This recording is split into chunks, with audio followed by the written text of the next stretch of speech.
This video is sponsored by Squarespace. Figment is one of the best examples of an entire fandom forming around a character that's original to the Disney parks. But what makes him so unique? Why do people wait hours for his popcorn buckets or just a chance to hug him? That's because he's been an animatronic, a puppet, EPCOT festival host, and star of educational cartoons. Everything you've seen us explore in our hour-long deep dive of Figment lore, which you can watch right here. But this video is about the Figments that you could meet in the park, all the ones that you can hug, and where this dragon got his one little spark.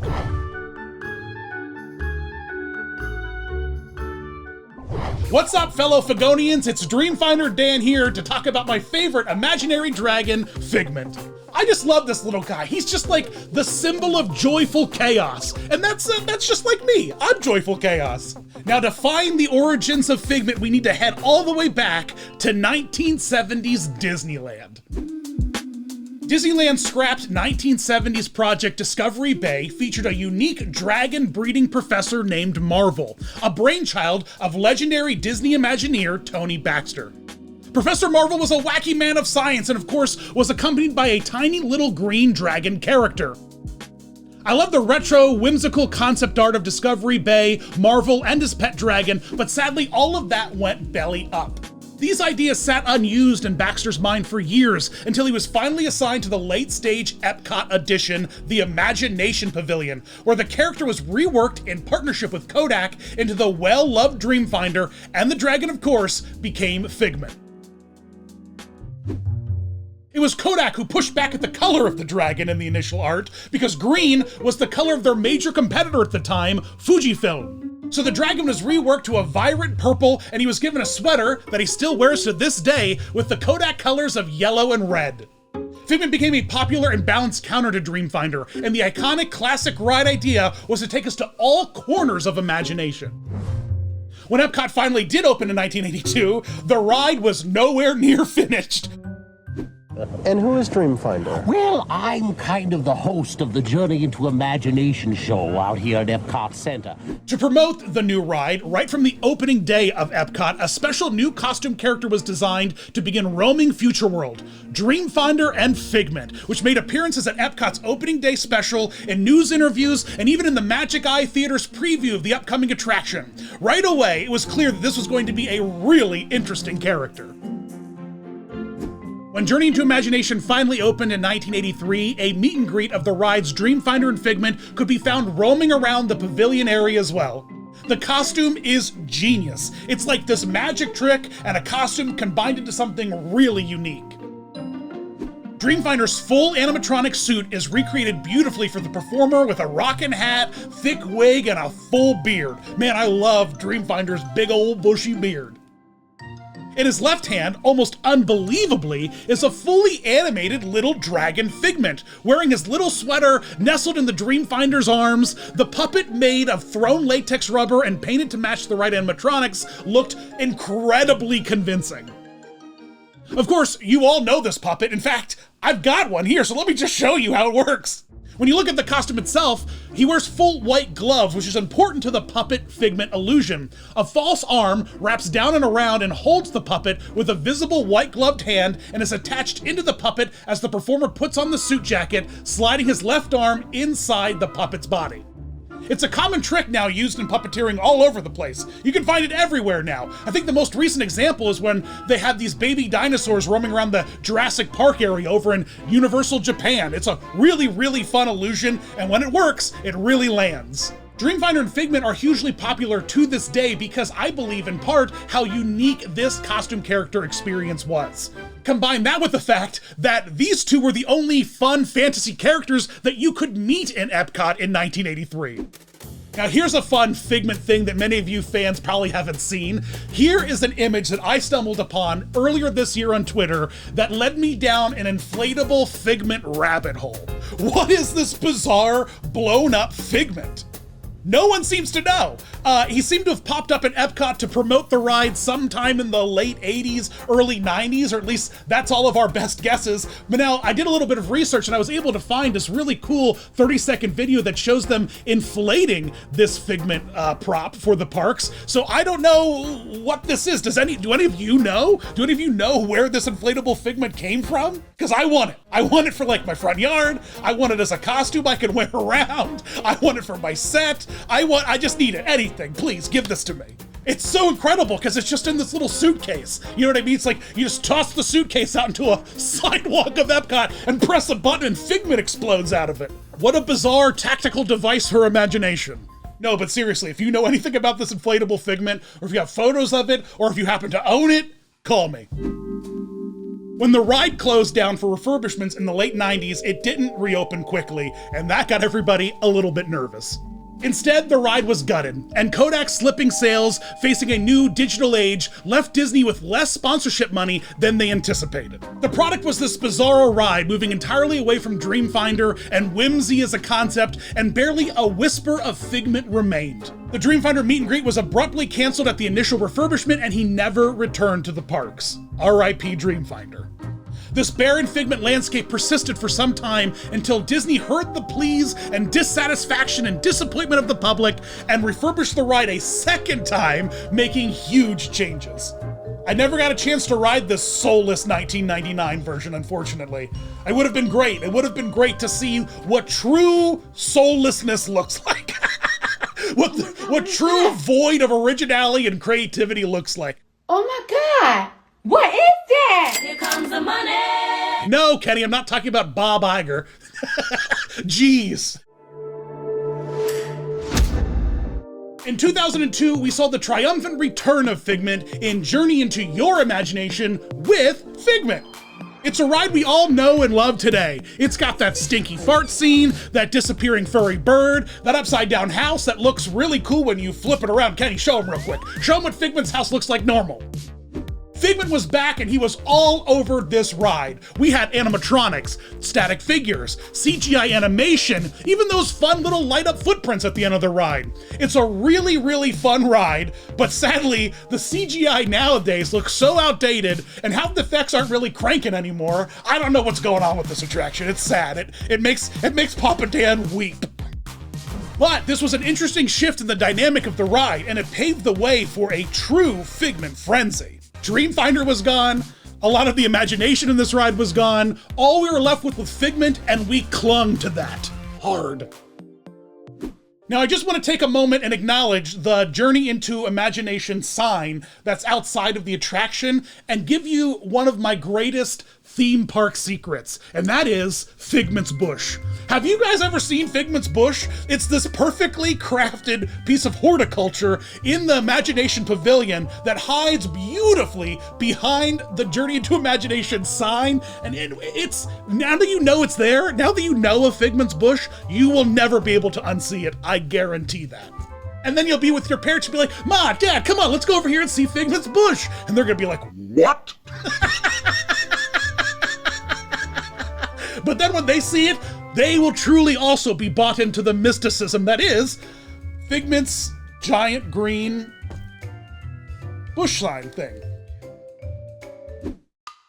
A brand new area between the Magic Eye Theater and the Pavilion gift shop was dolled up to become the new Figment's Place, where a walk-around Figment debuted in 2005. You can still see the doors across from the jumping fountains where this meeting space was. Inside is a colorful room with a silly funhouse mirror and rainbows everywhere. I think if you wander over there now to this day, I think it's just like a Visa, Disney Visa character meet and greet experience. All of this is long gone, sadly, but the little glass building is still there. This walk-around Figment costume was massive. Let's look at this baby from top to bottom. The head is this gigantic, towering, static sculpture resting on the head of the cast member inside. The fabric is that of like a stuffed animal. It's plush fleece, and he has his signature thick yellow sweater on, and his name is on the sweater, of course, obviously, it's Figment. That's, par for the course. What's odd, though, is that there's also two bizarrely embroidered stars right at his nipples. I don't know what this is. I don't know what's going on with this. Can someone please explain to me why Figment has sweater embroidered nipple stars? What is happening? No one could have imagined this. Who did this to my boy? The vision spot for the performer inside was through the thick red stripe of the sweater's turtleneck. You can kind of see it when you look at it. It's hard not to miss. You're like, why is that red stripe so thick? Well, it's just so Jimmy inside could see what is going on as he was breaking his back, carrying around this monstrosity. He only hung around for a few years, and I believe that's because rumor is the costume was so large and cumbersome, it was literally injuring cast members who were performing as Figment. And that's saying something. This thing was humongous. And it's such a weird departure from Figment as a whole in terms of the character we know and love. He's this cute, cuddly thing that Dreamfinder used to literally carry around in his arm, and now he's bigger than Barney the dinosaur. Yeah, but if this is in an archive somewhere, please send it over here. I have a collection of heads that I have on the set now, so just send her on over, all right? I gave Randall feet, though. Look at how cute he looks with feet. I love you guys as you comment on what goes on in the background of my set. Thank you for noticing. Now, how can I not mention this pivotal moment in Figment history? Festival of the Arts just kicked off, and there's a grilled cheese stand with an iconic piece of merch that everybody wants. I still cannot get over the fact that this was all around a grilled cheese stand. That's the one thing no one talks about that makes me laugh to this day. George is back there at the grilled cheese stand. He's got a stack of grilled cheese 80 high and no one's buying them and he can't figure out why.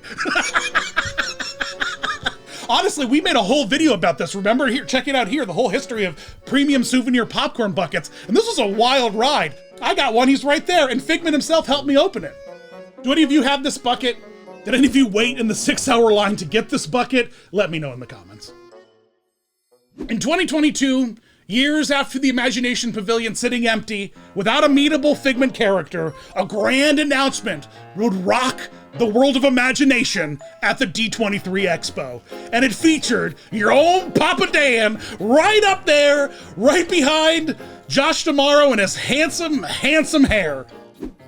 The new costume debuted in the parks a year later to massive crowds excited to meet this park icon once again. And I was there, day one. I honestly love this new costume. This is a really difficult character to translate into a meetable costume character, and the proportions are really hard to nail down from literally every angle, but I think we were pretty successful here. It's an upgraded look from that first walk-around costume. The head is noticeably smaller, likely to reduce the overall weight of the costume itself, and the two-part construction of the body allows for some fun butt wiggles as he walks around, and the small details like the wings and horns and tail are such a fun addition to the overall appeal of this one-of-a-kind icon. The new area made for him echoes a lot of the original energy we had in Figment's place back in 2005. From the weird mirror to the giant paintbrush, it's all there. I love it. The character is also covered in this new type of material that has this fun, like reptile lizard texture to it when you're up close to it. It's this really, really fun pattern that the other meet and greet Figment did not have. No more plushy Figment. This is a real lizard, baby. Now, if they ever bring Dreamfinder back to the parks, Yellow Shoes better call me and I better be first in line to audition, all right? I'm full of joy, I'm full of imagination, I can do silly voices. Call me, Yellow Shoes, call me. It's not a figment of your imagination. I actually have a novelty theme park t-shirt website, chucklekingdom.com, built with the powerful tools from my friends at Squarespace. Squarespace gives people a powerful and beautiful online platform from which to create your website. Connect your audience and generate revenue through gated members-only content, manage your members, send email communications, and leverage audience insights all in one easy-to-use platform. Create a community on your Squarespace website with fully integrated commenting systems that support threaded comments, replies, and likes. Use their powerful blogging tools to categorize, share, and schedule your posts too. Automatically push website content to your favorite social media channels so your followers can share it too. And don't forget to check out Squarespace's Fluid Engine, a next-generation website design system from Squarespace. It's never been easier to unlock your unbreakable creativity. Extend Squarespace's already powerful e-commerce capabilities with Squarespace extensions. These new third-party tools can help you manage your inventory, promote products, streamline bookkeeping, reconcile and file sales tax, and ship items across the globe. Managing my store and adding new shirt designs is super easy using Squarespace's tools. Check out my new design for the month of October, Park Hopper. That's right, park hopping's back, baby. So do it in style with this cool shirt. Go to squarespace.com for a free trial, and when you're ready to launch, go to squarespace.com/DisneyDan to save 10% off your first purchase of a website or domain. Well, there you go, you Figment weirdos. I hope you enjoyed this wonderful deep dive into the history of his costume characters in the parks, and of course one bizarre inflatable that no one has any information about.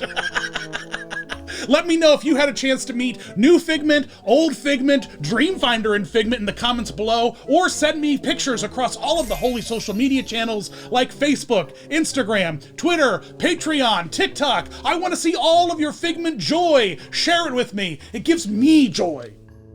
Thanks for watching, guys, and as always, you rock.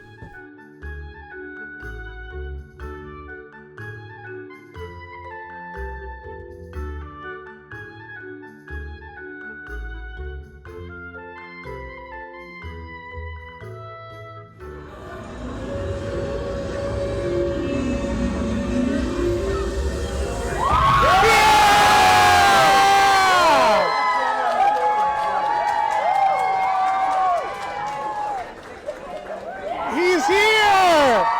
Figment!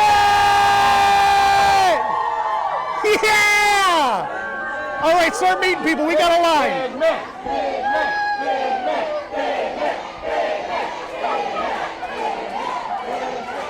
Amazing.